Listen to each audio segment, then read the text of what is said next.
Bonjour à toutes et tous. Notre groupe Crédit Mutuel Alliance Fédérale et notre banque, le CIC Sud-Ouest, sont très engagés dans une dynamique de réduction de leur empreinte carbone. Cet engagement est un point fort de notre axe stratégique qui nous amènera jusqu'en 2023. Et d'ici là, nous avons pour ambition de réduire de 30% l'impact de notre propre empreinte carbone, d'augmenter de 30% le financement de projets à impact positif sur notre environnement et d'accompagner aussi nos clients pour pouvoir réduire l'impact de notre portefeuille crédit et investissement de 15% de leur émission d'empreinte carbone. Donc c'est un axe très fort sur lequel nous nous sommes engagés. Pour cela, très concrètement, nous offrons une large gamme de financement et d'investissement à l'attention de nos clients et puis nous formons aussi évidemment l'ensemble de nos collaborateurs pour qu'ils puissent dans les meilleures conditions accompagner nos clients dans leur choix d'investissement et de financement. Alors, je suis très heureux aujourd'hui de vous retrouver. C'est notre troisième webinaire en partenariat avec l'Ordre des avocats du barreau de Bordeaux. Et comme vous l'aurez compris, ce webinaire tourne autour de la finance verte et plus particulièrement sur les opportunités de la fiscalité verte. Pour cela, je vais laisser la parole à Laurent Seillant, directeur du marché grand public du CIC Sud-Ouest, et à Maître Sénac Léonelli, qui représente le barreau de Bordeaux. À très bientôt et bon webinaire. Bonjour à toutes et à tous, je suis ravi de participer à ce webinaire du Club des experts. Et avant de donner la parole à Maître Sénac Léonelli, je voudrais rappeler certaines choses. Vous savez que notre raison d'être, c'est d'accompagner nos clients sur les financements et les placements. Et bien évidemment, les défis ayant changé, nous avons adapté nos dispositifs pour tenir compte des défis environnementaux. Nos engagements, ils vont sur nos produits, mais ils vont aussi par rapport à des engagements que nous prenons sur la voie publique. Je pense au partenariat que nous avons signé avec la communauté urbaine de Bordeaux avec le concept Marénov'. Si vous me laissez quelques minutes, je vais vous présenter quelques dispositifs que nous avons donc mis en place dans cette logique d'investissement et de placement sur ce thème du climat et de la protection de l'environnement. Nous travaillons sur trois axes principaux, l'axe des crédits, l'axe des placements et l'axe des services. Sur les crédits, nous avons déployé une gamme qui vont des prêts bonifiés, ce qu'on appelle les éco-prêts ou aux prêts ENR. ENR, énergie nouvellement renouvelable. Et enfin, une gamme d'épargne sur des produits d'épargne qui ont un label ISR, investissement socialement responsable. Et enfin, sur la gamme service ou assurance, l'assurance, nous avons développé des gammes pour couvrir des risques sur des nouveaux modèles de mobilité. Je vais rentrer un petit peu dans le détail, si vous voulez bien, en particulier pour le marché de nos clients particuliers. Nous avons deux types d'offres, une offre sur les prêts et développement durable et sur les prêts à taux zéro, ce qu'on appelle les PTZ. Ces dispositifs permettent de prêter à taux zéro à partir du moment où vous engagez des dépenses sur des financements qui concerneront des économies d'énergie ou des changements d'installation ou des isolations que vous ferez dans votre résidence principale ou la résidence que vous avez à but locatif, et cela limité à 30 000 €. Sur la partie entreprise, une gamme plus large, bien évidemment, parce que plus de besoins, ce qu'on appelle les prêts de transition énergétique, les prêts de transformation RSE, les prêts de transition numérique et tout ce qu'on appelle les financements ENR.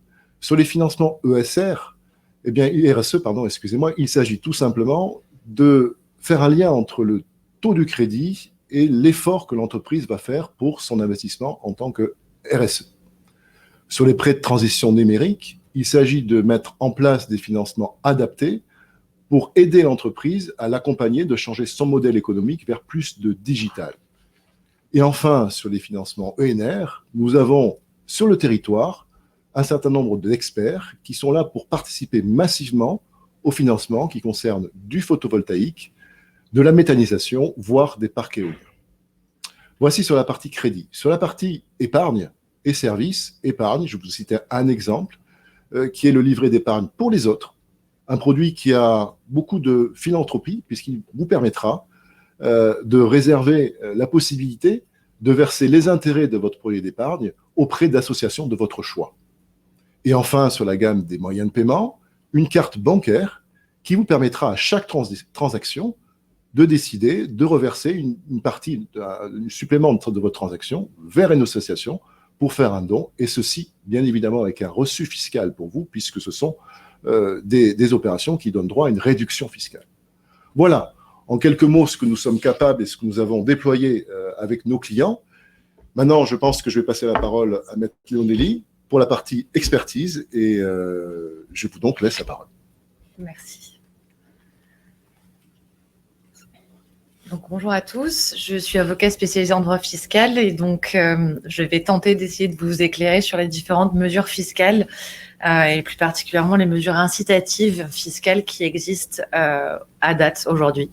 Sachant que la France compte une quarantaine d'impôts et taxes sur les produits ou activités nuisibles à l'environnement. Alors bien entendu, je ne rentrerai pas dans les détails de ces 40 impôts et taxes, juste pour vous dire qu'elles reposent sur le principe pollueur-payeur et qu'elles pèsent sur l'énergie, les moyens de transport, la pollution et les ressources naturelles. Et la plus ancienne de toutes, et celle qui a été mise dans les années 1930, concerne la taxation principalement des produits pétroliers. Elle a pris son essor et elle a été développée suite au premier choc pétrolier, et c'est celle qui est la plus lucrative aujourd'hui à date, puisqu'elle rapporte plus de 55% des recettes de la fiscalité environnementale.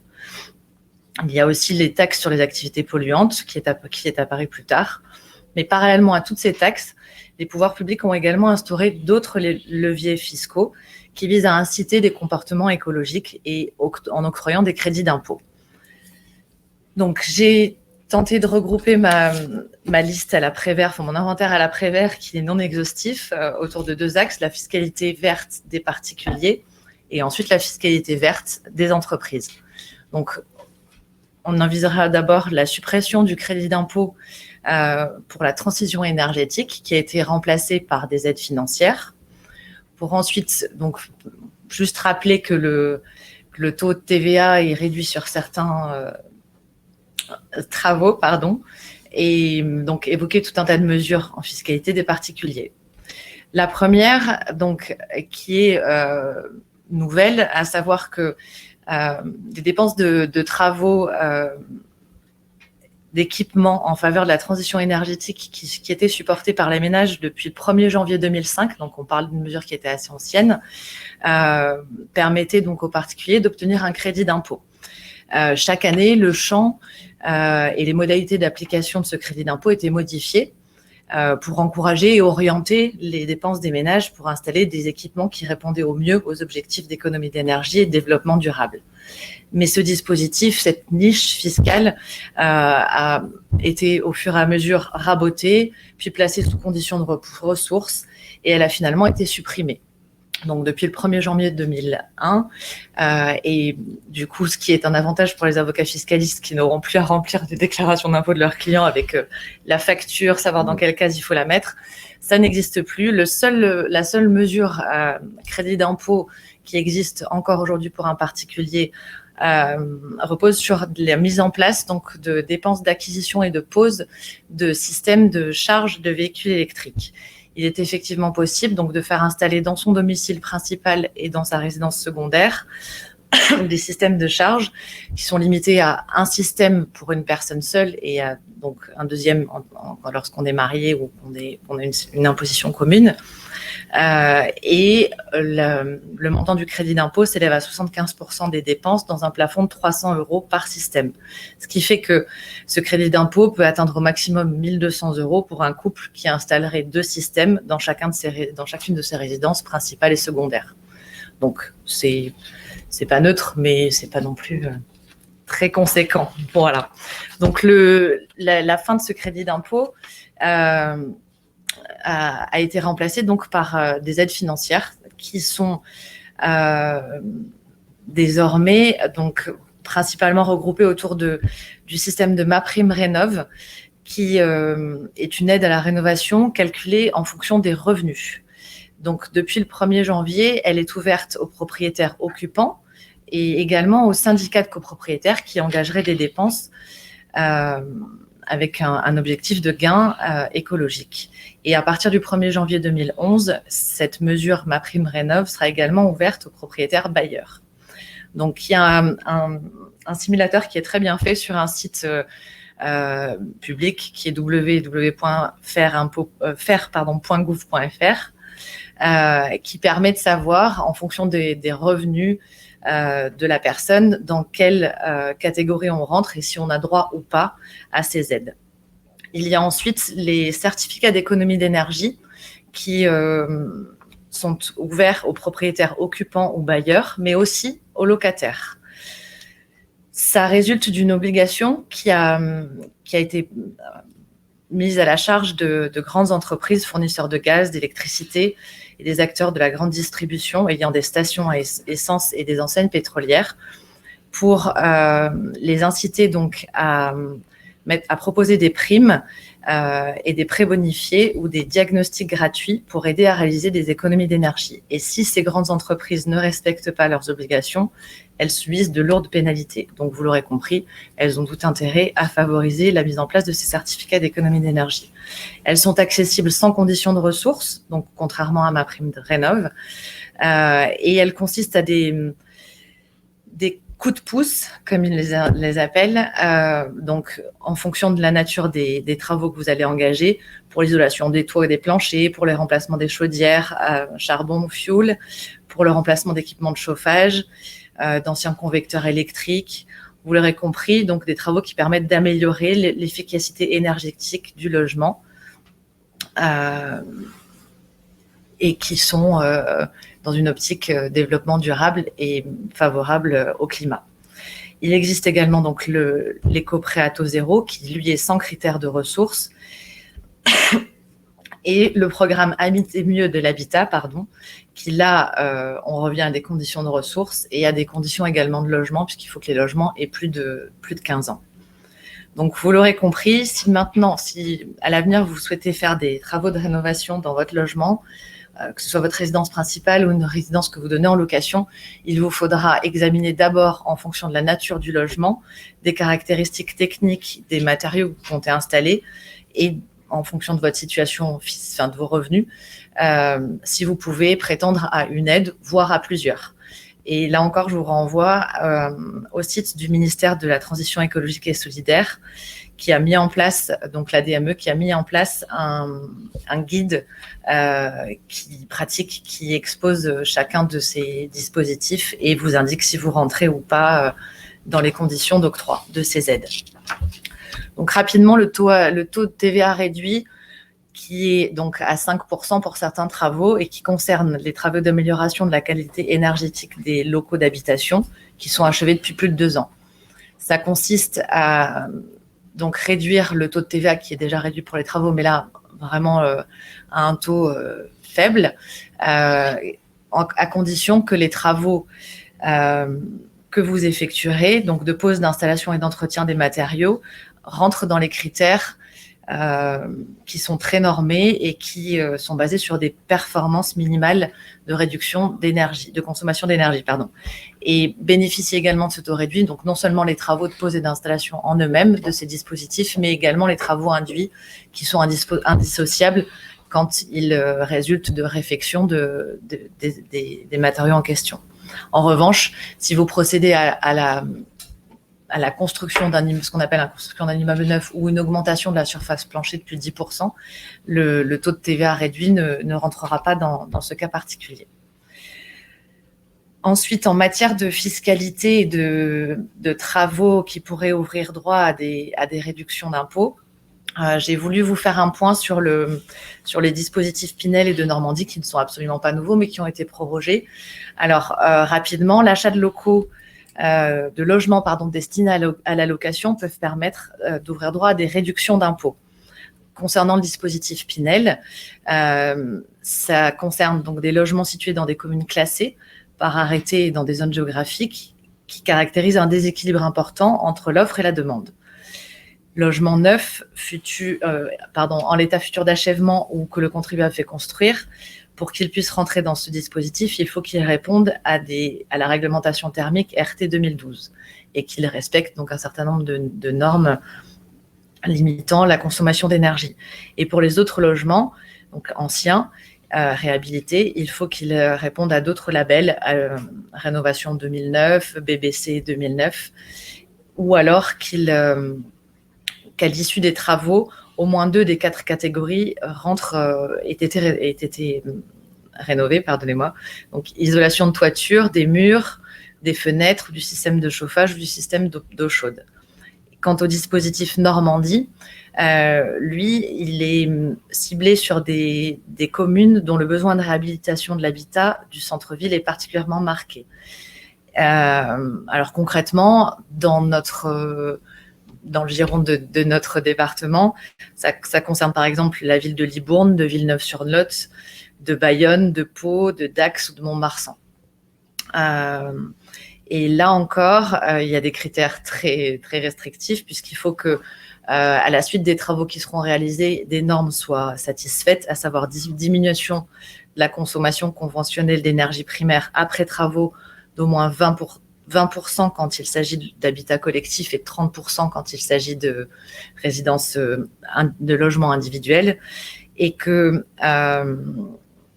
l'ensemble des travaux représente au moins 25% du coût de l'opération, ou alors, toujours dans cette critère de 25%, mais qu'au moins 2 des 5 catégories de travaux, donc isolation de toiture, murs extérieurs, parois vitrées, système de chauffage ou production d'eau chaude soient respectés. À ce moment-là, vous pourrez prétendre donc à une réduction d'impôt qui s'élève en fonction de l'engagement, la durée de l'engagement que vous vous engagerez à prendre, donc de 12 si vous vous engagez sur 6 ans, ou de 18% si vous vous engagez sur 9 ans du montant de votre investissement. Sachant que le montant est restreint, puisque le montant de l'investissement est plafonné à 300 000 euros, et également en fonction de la surface habitable, puisque on va prendre un plafond de 5 500 euros par mètre carré de surface habitable pour prendre en compte le montant de la base de la réduction d'impôt.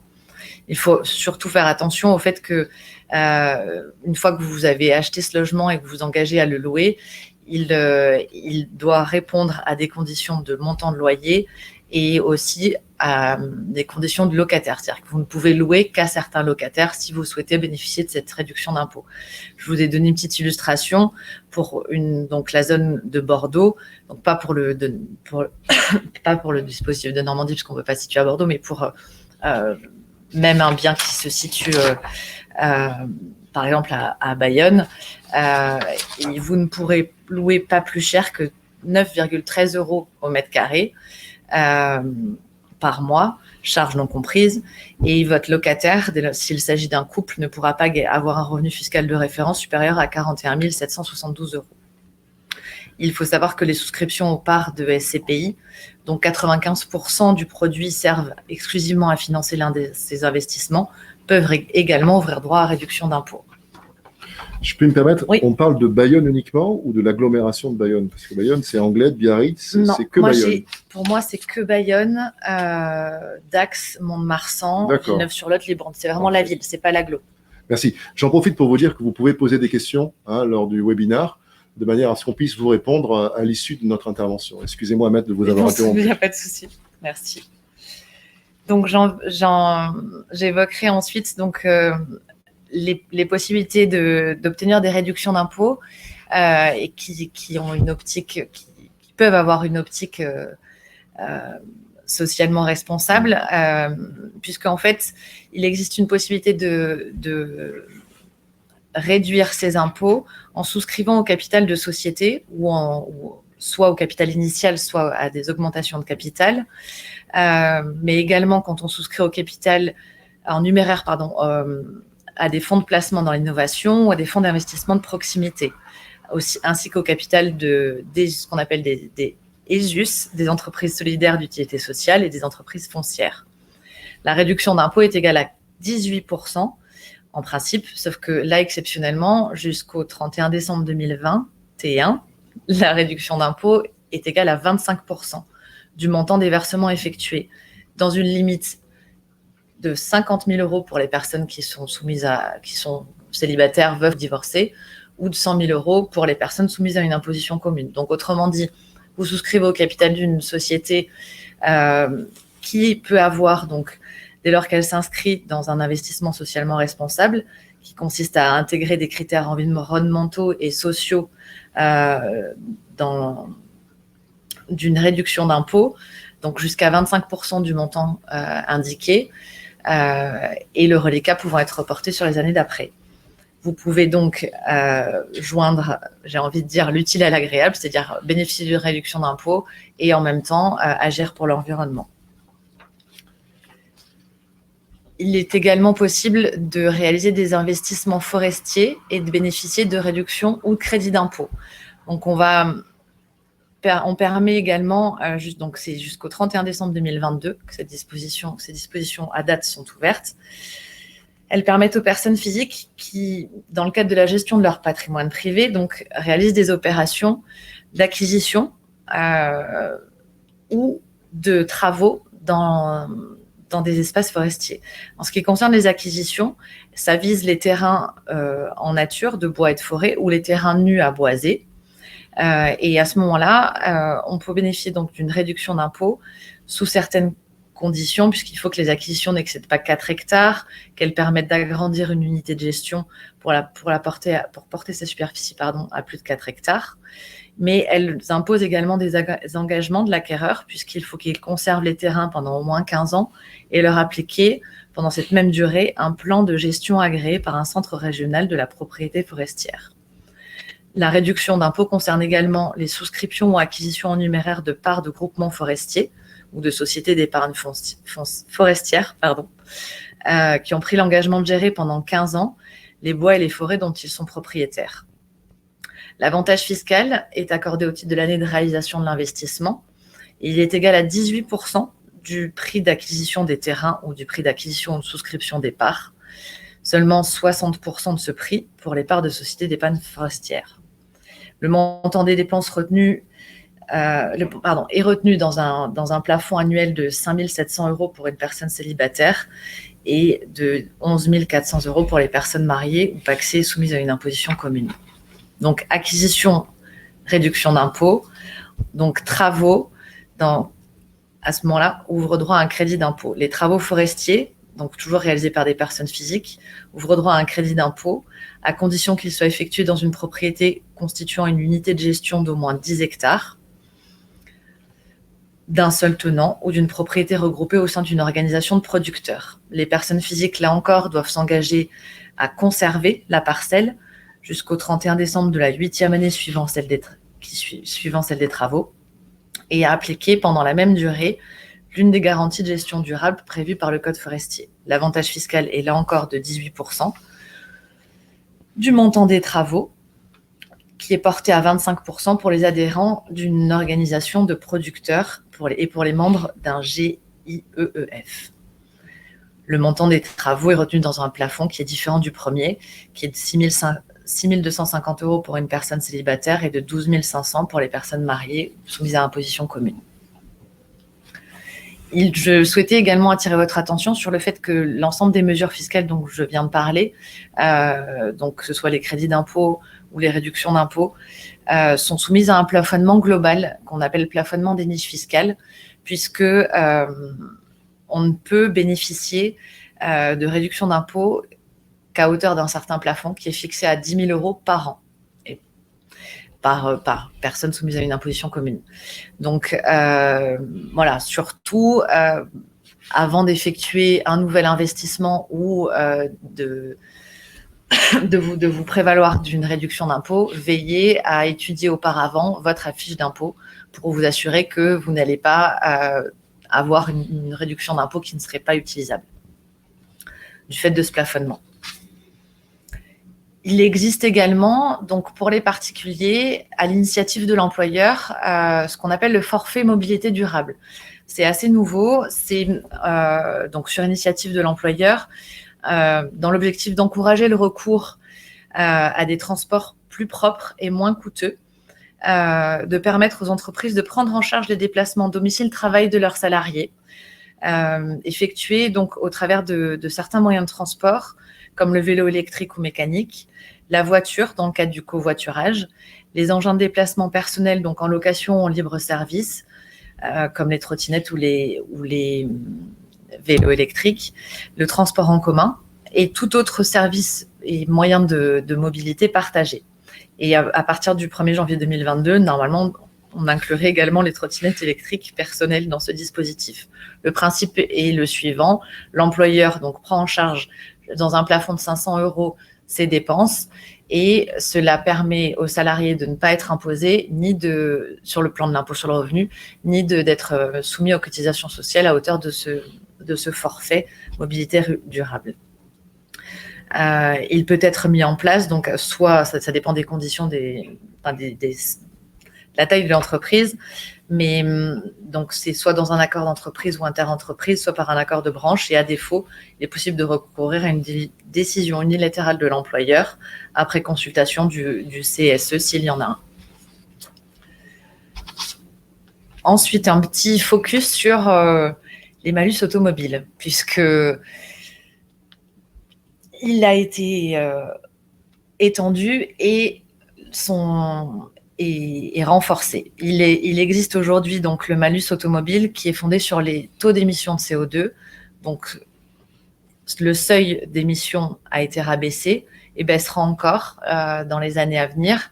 Et son plafond a été augmenté puisque sur les 2 prochaines années, il augmentera de 10 000 € par an. Actuellement, la pénalité est de 30 000 € en 2021 pour les véhicules les plus polluants et il pourra atteindre 50 000 € en 2023. Donc, parfois, certains véhicules vont coûter moins cher que le malus automobile. Ce qui est assez cocasse, mais qui va être le cas.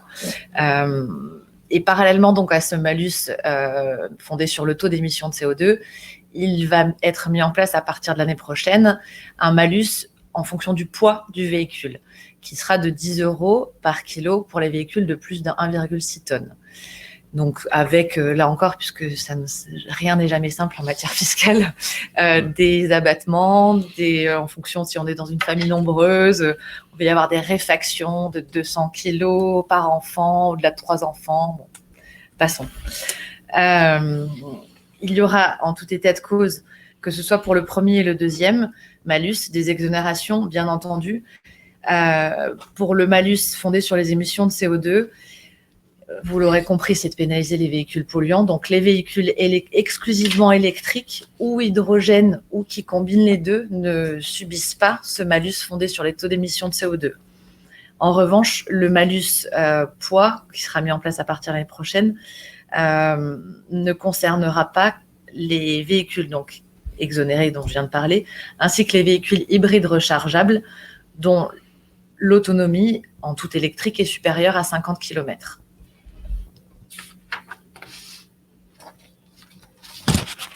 Je vais passer maintenant donc à la fiscalité des entreprises et au crédit d'impôt et aux incitations fiscales que j'ai pu relever concernant les entreprises.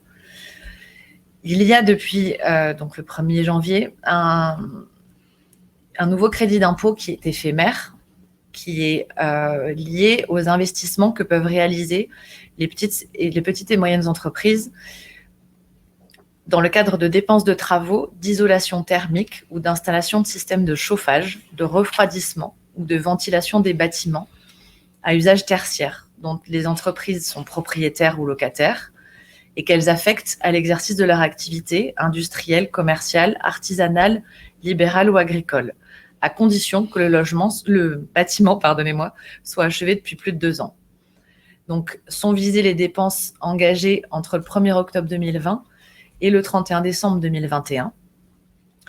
Donc, je l'ai rappelé, c'est un crédit qui est temporaire, qui sera peut-être renouvelé, mais qui, à date, est prévu pour se terminer à la fin de l'année. Et il s'élève à 30% du prix de revient hors taxe des dépenses dans un plafond de 25 000 € par entreprise. Il devra faire l'objet d'une déclaration spécifique lors du dépôt de la déclaration de résultat.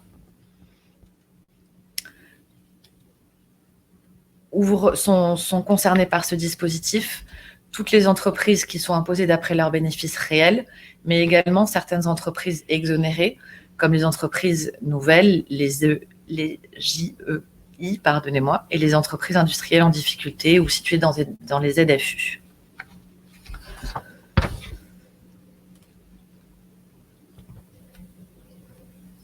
Ce nouveau crédit d'impôt pour la rénovation énergétique des locaux des PME vise par exemple l'acquisition et la pose d'un système d'isolation thermique en rampant de toiture ou de plafond, sur des murs ou des façades, sur des toitures en terrasse, l'installation de chauffe-eau solaire collectif ou d'un dispositif solaire pour la production d'eau chaude sanitaire, de pompes à chaleur, de systèmes de ventilation mécanique, mais également de biomasse et j'en passe.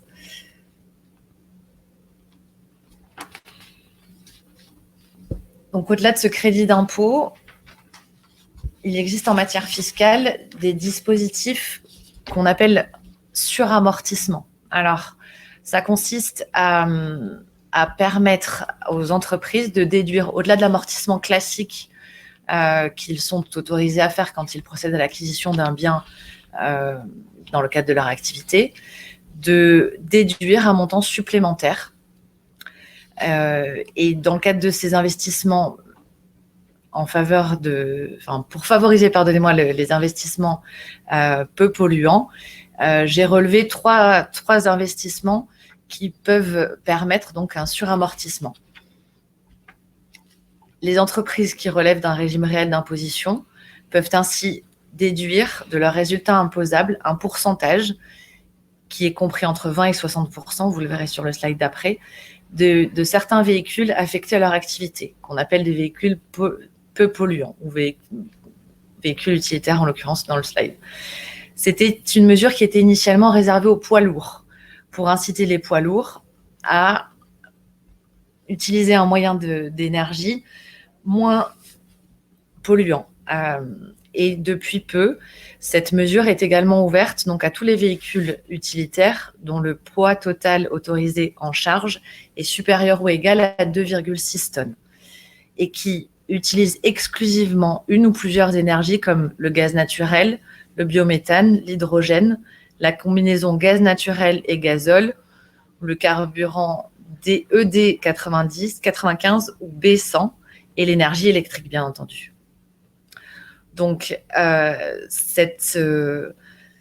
ce dispositif de suramortissement s'applique aux entreprises qui acquièrent ou qui prennent en crédit bail ou en location avec option d'achat des véhicules éligibles neufs, quel que soit leur usage, que ce soit des camions, des bus, des autocars ou des camionnettes. Donc, je vous ai mis un cadre qui vous présente en fonction de la nature de l'énergie, de la date d'acquisition, de la nature du moyen d'énergie et du poids, le montant du suramortissement auquel vous auriez éventuellement droit. Il m'apparaît que c'est une incitation pour les entreprises à investir peut-être dans des moyens de transport qui sont plus onéreux à l'achat, mais qui au final, du fait de ce suramortissement, ne coûte pas plus cher en investissement pour la société. Donc, après avoir évoqué les engins routiers, il y a également un dispositif de suramortissement qui concerne les engins non routiers, mais qui là est réservé à une certaine catégorie d'entreprises puisqu'elle concerne les entreprises de bâtiments et de travaux publics et d'autres grosses entreprises aéroportuaires. Et là sont visés les matériels et outillages utilisés pour les opérations industrielles, manutention et tous les moteurs qui sont installés dans ces engins et qui fonctionnent à certaines énergies, gaz naturel, électrique, hydrogène ou qui combinent soit l'énergie électrique avec une motorisation à essence ou au superéthanol, soit l'essence, le gaz naturel ou le gaz de pétrole liquéfié. Là, la réduction d'impôt, c'est simple, il n'y a pas différentes en fonction du poids ou de la nature du carburant. Elle est de 40%. Et elle va même jusqu'à 60% pour les sociétés qui rentrent dans les critères de petites et moyennes entreprises au sens communautaire du terme, de la valeur d'origine, hors frais financiers. Et donc, c'est une somme qui sera directement déductible du résultat imposable de la société. Toujours dans cette catégorie suramortissement en faveur des investissements peu polluants, j'ai relevé que les équipements de réfrigération et de traitement de l'air, dès lors qu'ils remplissent certaines conditions, pouvaient ouvrir droit à une déduction supplémentaire. Il s'agit donc d'une déduction qui s'élève à 40% de la valeur d'origine des biens d'équipement et de réfrigération, de traitement de l'air, qui utilisent des fluides frigorigènes, autres que ce qu'on appelle les HFC, les hydrofluocarbures, qui ont été récemment pointés du doigt pour leur aspect très polluant. Et donc, il s'agit des matériaux qui sont affectés à l'activité et qui sont acquis jusqu'au 31 décembre 2022. Donc, que peuvent être ces équipements donc de réfrigération et de traitement de l'air qui utilisent d'autres fluides que les HFC? C'est par exemple ceux qui utilisent du propane, de l'isobutane, du propylène, mais aussi de l'azote, de l'eau et de l'air. Pour les équipements réfrigération, ce sont ceux qui permettent de produire du froid et qui sont nécessaires à la préservation de denrées alimentaires ou de tout autre produit qui requiert d'être entreposé, transporté ou présenté au consommateur à une certaine température. Et les équipements de traitement de l'air, ça peut concerner à la fois un bâtiment ou un véhicule et qui, bien entendu, sert à réguler ou à maintenir une température. Voilà, j'en ai fini avec les suramortissements. Une petite réduction d'impôt qui peut pas faire de mal, qui concerne donc la mise en place d'une flotte de vélos, donc acquise ou prise en location par une entreprise et mise à disposition gratuitement de ses salariés, pour permettre à ses salariés d'effectuer ces trajets entre domicile et lieu de travail. La réduction d'impôt s'élève à 25% du prix d'achat ou du prix de location et est ouverte jusqu'au 31 décembre 2024.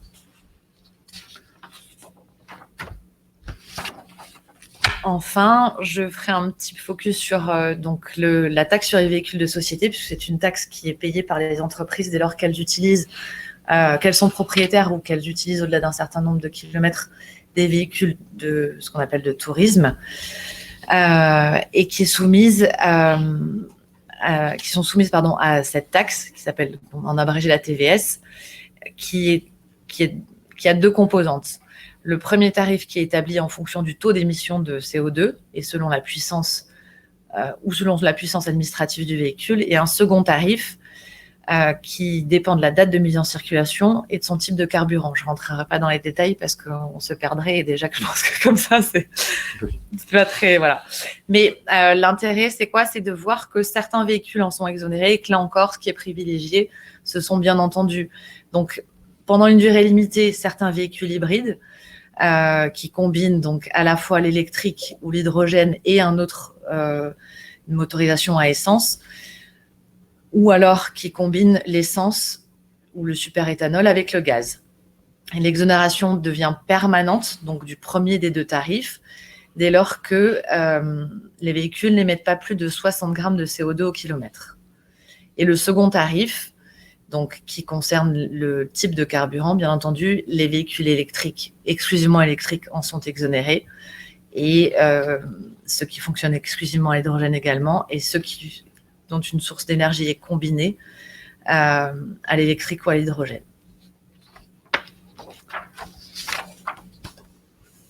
Voilà, donc je suis désolée, je vous ai peut-être pas forcément passionné sur cette liste qui est non exhaustive et qui est cet inventaire qui évolue chaque année. Et vous l'aurez compris, donc entre mesures incitatives ou taxes punitives, il vous faudra opérer des arbitrages. Ainsi, en matière de transport, est-ce qu'il vous voudrez privilégier un véhicule électrique qui n'aura pas de malus, qui ne sera pas soumis à la taxe sur véhicule de société, mais qui vous coûtera peut-être plus cher à l'achat, ou un véhicule diesel ou essence qui vous permettra de récupérer la TVA, ou un vélo ou une trottinette électrique. On voit bien qu'au-delà même de la nature des dépenses, ce qui importe, c'est de bien identifier leur impact de ces dispositifs fiscaux, savoir s'ils sont limités ou pas, pour opérer un choix. Aussi, je ne peux que vous conseiller de bien analyser et de prendre des décisions adéquates en temps voulu pour utiliser la fiscalité comme un outil de gestion. Merci. Merci beaucoup, Maître. Je pense qu'il y a des questions déjà donc, sur le bandeau à droite. Je vais essayer de les résumer. Donc, pour la réduction d'impôt des réfrigérateurs, pardon, Ouais. et équipements de traitement de l'air, est-ce que ce matériel est ensuite amorti normalement et en totalité? Oui, c'est un suramortissement, c'est-à-dire qu'au-delà de l'amortissement classique dont toutes les entreprises bénéficient dès lors que le matériel est acheté pour être utilisé par la société, c'est une déduction supplémentaire. D'accord. Et enfin, donc, nous donner la définition comptable ou fiscale du suramortissement.